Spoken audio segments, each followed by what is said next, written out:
Hey there, Glenn at the Toy Temple, and today I'm taking a look at Marvel's Kang from the Joe Fixit Build-A-Figure wave. And, you know, I've been trying to beef up some of my villains. You know, I got Dr. Doom, I got Thanos, I got Dr. Octopus, the big heavy hitters.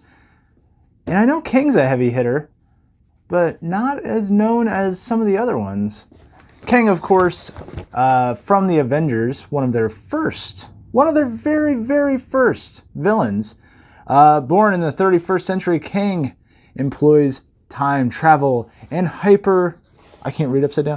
sophisticated technology to conquer all of time. And that's pretty much his MO, is he uses technology from the future, comes back to our time, and just starts blasting. So, he comes with, jazz hands. He comes with a trigger finger, a gun, and let's get to it. Let's dig in. Of course, the art, always good on these.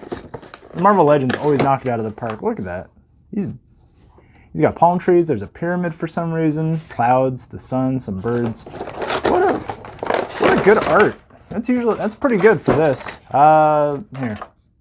We'll do a quick cut. I'm not going to subject you to the noise of the plastic. Ready, go.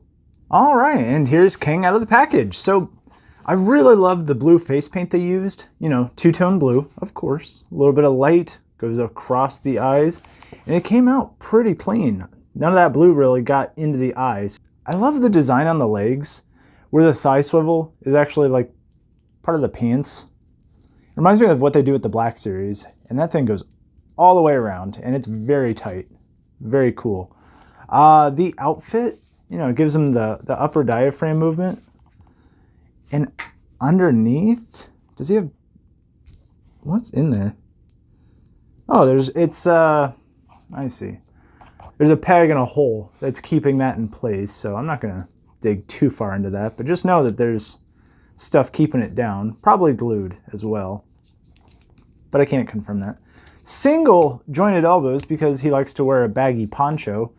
The purple looks good, matches all the way through. I really like the sculpt on this guy. That's really what made me want him, is just such a unique sculpt. You don't really see this too much. It's not the... Back and to the left. Well, that's the head articulation for you. Popped right off. Kang, you lost your head. The arms, they're slightly inhibited by that poncho looking thing. You can relatively go up, there's something going on there. Wow, disappointing. He's got the elbow swivel, that's all he's got.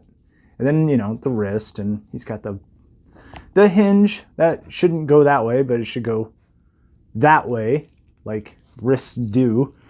Here, let's put a gun in his hands. Did I just take the wrong hand off? Yeah, I did. Okay. Well, you're going to get the two-hand treatment. One there. Take that one off.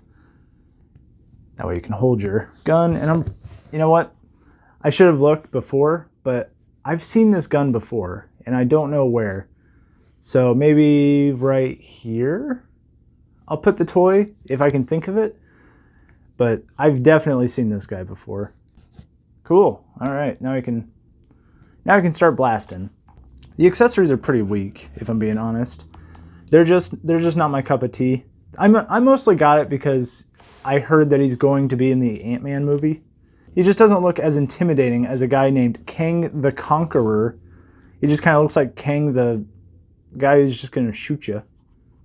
Maybe some energy effects. I mean, they load up so many figures with those things, and yet they pass on this guy. And I know, you're walking down the toy aisle, you want the thing that'll grab your attention.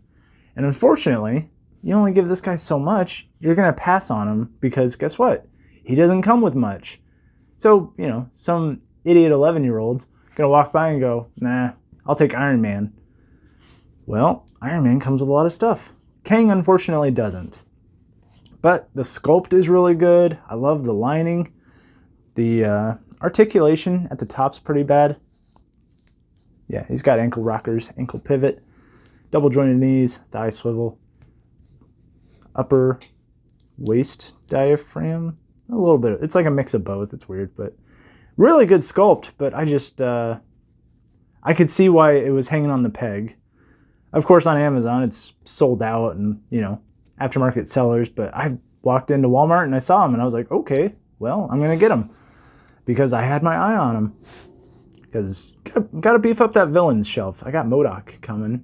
That's going to be cool. I have no room for him whatsoever. I'll have to rearrange again, but that is another time and another discussion. Let's get back to Kang. For Kang's score, he's kind of underwhelming in the accessories department. Love a lot about it, but for this, I'm going to give like a 3 out of 5. I think that's fair. He's not bad, but definitely for a guy named Kang the Conqueror, I don't know. I don't know what you're conquering. Maybe a grocery store? A 24-hour gas station? I don't know. All you've got is a gun. So we'll throw you up on the shelf, maybe on the cosmic section, and see where you go from there. But yeah, let's give a hand to Kang. Check me out on Instagram and Twitter, both at The Toy Temple. Hit like, share, subscribe. Let me know down in the comments what your first Kang memory was. Mine? Well, how about the Unlimited X-Men? That was a pretty good one. You had a pretty solid run in that one. But yeah, I'm excited to see what they do with the MCU. And you know I'm going to buy another version whenever they put the MCU version out. Because I'm a sucker. Hasbro, you got me. You figured me out. I'm going to buy a comic version, and I'm going to buy the MCU version. And then if you repaint it, maybe I'll do that one too. I'm an idiot. And I buy silly things. But you know what? You do too, probably, because you're watching. So thank you so much for being an idiot with me. So with that, thanks again for watching. And remember, you're never too old to enjoy the things you love.